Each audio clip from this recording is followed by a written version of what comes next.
Welcome, Rockin' Inc. MC, Season 2, Episode 3. I have a great show for you tonight, but before we get to that, I just want to let you know a few things that are going on. I'll be working this weekend at the Resorts in Queens at the Tattoo Convention with Cosmetic Tattoos by Amory and Eliminink. I'll be there from March 20th to the 22nd, so that's Friday till Sunday this weekend. Also, I will be modeling again with Wicked Threads on March 28th at the Empire Hotel in Manhattan in New York City, and that'll be happen at 9 o'clock. And I'll have all that on the website also. And don't forget, Rockers Gone Wild. I can't wait for this to happen. We're going to Miami. We got April 26th. We're going to be hosting the show there. We have 11 great bands, and of course, Jakey Lee from Ozzy with his band, Red Dragon Cartel. We have tickets are left, but you got to get them in advance. Click on the link here on the side, and it'll take you to a secure site to purchase your tickets, and it's going to be great. We're going to have a great time.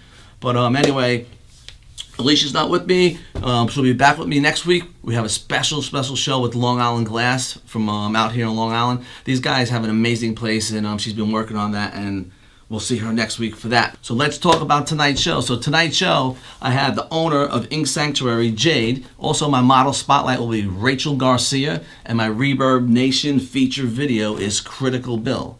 But let's talk about Jade from Ink Sanctuary. Jade has a really unique type of place. She has a tattoo shop or studio or parlor, whatever we want to call it. A lot of people call them studios these days. And she has also a tattoo removal studio, and also she's building a whole nother section. But let's get to her, and she'll tell you all about that. Let's go to Jade from Ink Sanctuary. Welcome to Rockin' Inc. MC. I'm here at Ink Sanctuary with Jade, the owner.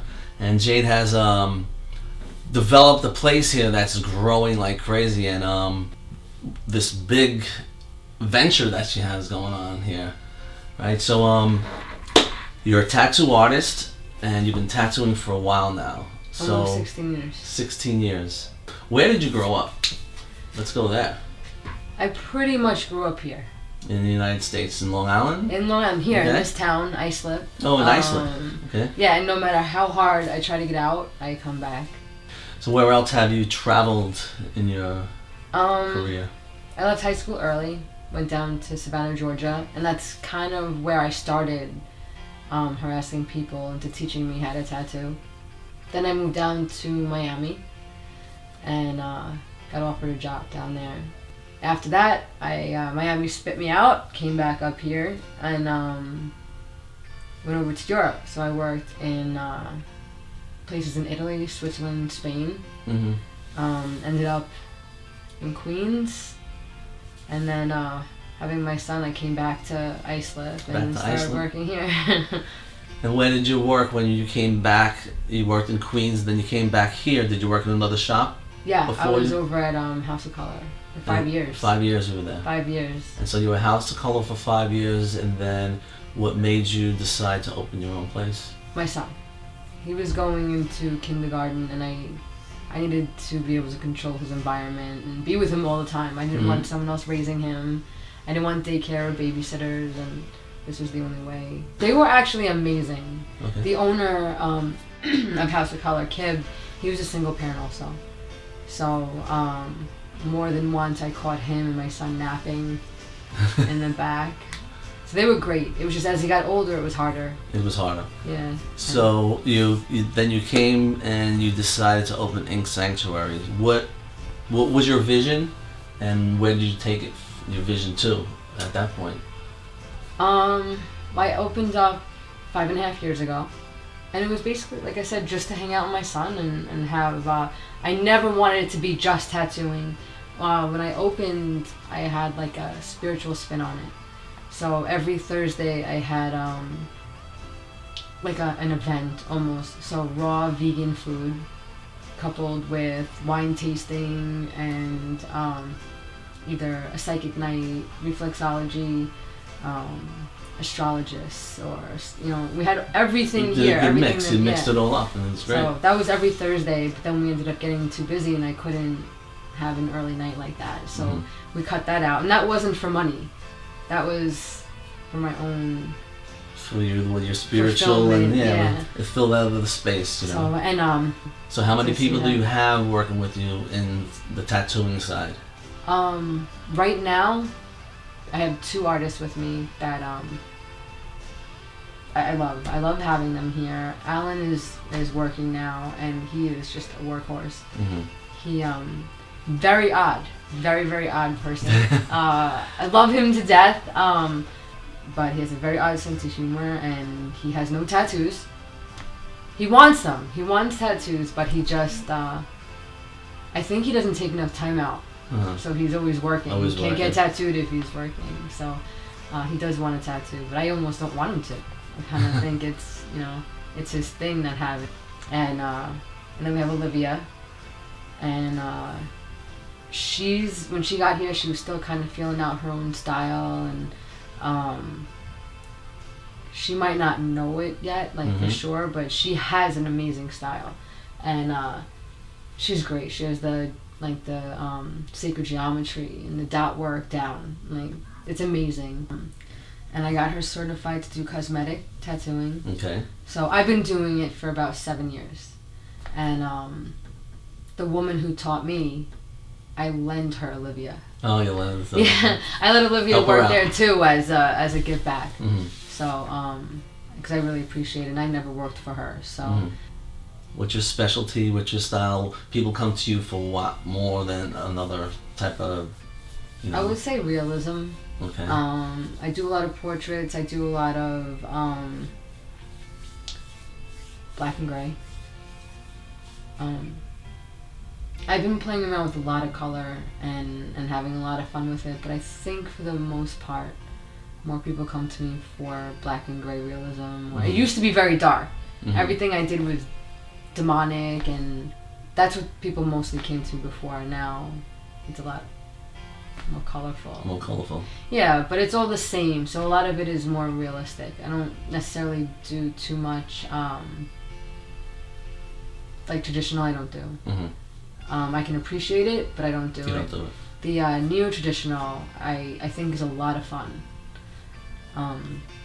But most of my stuff is realistic. Now, you've branched out a little, and you now are into the tattoo removal, which we're in your tattoo removal studio. We would call this a studio, right? Because we like to say tattoo studio, and this would be a tattoo I'm old school. removal. I used to say parlor. You used to say parlor? That's good too. But everybody now this, studio. You don't want to say it's the operating room, right? No. And this is actually a new location here. You open this up in a new location, and you just started. It's pretty much on the new side, right? Yes, this is my nightmare. But it will be good. I have an amazing feeling about it. It's why I didn't walk away when it was really tough. These people are great. I like everybody, but is the work going to be questionable? There's no way of knowing. So I definitely don't want my whole career to be covering up other people's stuff or reworking someone's mess ups. And so I thought this was a good compromise. And cover ups they get cloudy. Yeah. They're muddy, and even the best ones in 5 years, they're gonna not be as good as they could be if you just lightened it up a little bit. Yeah, and I think the future holds for tattoo removal is going to be big, because there's a lot of people getting tattoos, and younger people, and somewhere down the line they're going to have areas of their body where they're going to say, well, I shouldn't have got something here on my neck or here, because they do have to work for a living. And at one point, the corporate world accepts it, I think now a little bit more than it used to, but it could turn around. So tattoo removal will be a big part of the future. It definitely will. So you have the tattoo removal, and your venture is not over yet, because there's a whole nother section still under construction. And what are you going to put in that part of your shop? This part of the shop is going to be where I have fun. I have been stressed out for the last year trying to get this place going. And I remember seeing you about 10, 11 months ago when you were telling me about the shop, and here you are still working on it, right? Yeah. But once the other side of the tattoo shop and I take down the wall, it's going to be almost double the size, and we're going to have a DJ booth. I'll be renting out wall space to artists. I want to bring other elements other than tattooing. I want to make it more of a community feel. So not just where people aren't going to walk down the street. We're in the back. We're not on Main Street. So they're not going to be walking past and see the shop and just come in and check it out because they're walking around town. That's not what it is. So I kind of want to bring the community here, but I want to involve everybody. Have some events again, and you can get back to what you used to do, Yeah, definitely fundraisers. Yeah. I know we're going to be raising money for Pipples, of course. You saw my little girl as you came in. But definitely bring in more artists. I have a clothing line coming out, which I'm really so excited about. Each person that works here will have to submit 1 to 3. I'm like, it's part of the job, but they all want to, and it's fun. Yeah. So I have actually a couple of other artists from other shops coming to submit some artwork, and a couple of artist clients that I have. I love involving my clients in things, so I definitely love giving back to them. I love my clients. I definitely have some that are a pain in the ass, and I'm sure they know who they are. I tell them, but I love them all. I mean, I really have such a good time. Now, are you going to have chairs to have special guests? I'll definitely have space. I usually switch. I usually have guest artists when I go away. So they just take over my room. They take over my apartment. They have my car. It's silly, but I'm comfortable with that.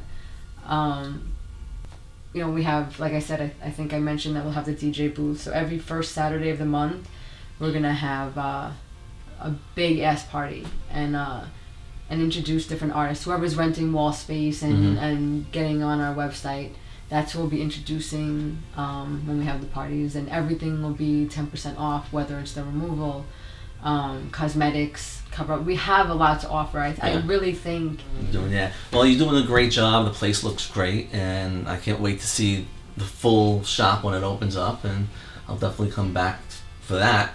The grand opening we'll do something really fun. Hopefully you'll be doing it when it's warm out, so we could have a lot of fun. Actually, we're setting it up in June. Okay. Well, I was supposed to do it last June, and I harassed the crap out of you until I had to. But it'll be great. We're gonna have a tattoo goddess contest, bad tattoo contest. We'll have fundraisers, and it'll be fun. You'll be done in a few more months. It'll be all good. Yeah, I want to get a lot of guest artists from Europe. When I was working over there, I met amazing artists, and they influenced my work a lot. And I would love to get them here now and influence theirs. That's good, and you will. It'll be great. So we're here with Jade, Ink Sanctuary in Islip, New York, in Long Island. And don't forget, check her out. Your website? I have a couple now. Yeah. We're reworking Ink Sanctuary, but that's inksanctuary.com. And then we have inkcemetery.com, which my son made up that name, but it stuck. We all love it. Ink Cemetery for the removals. We're all on Facebook, Instagram. Okay. So Ink Sanctuary Tattoos and Ink Cemetery are Instagram and Facebook. And I'll post it all up on the show. Thank you very much. And it's been great, and I'll see you in June. Yes, you will. I'll be harassing you till then, probably. So. All right. Rockin' Ink MC.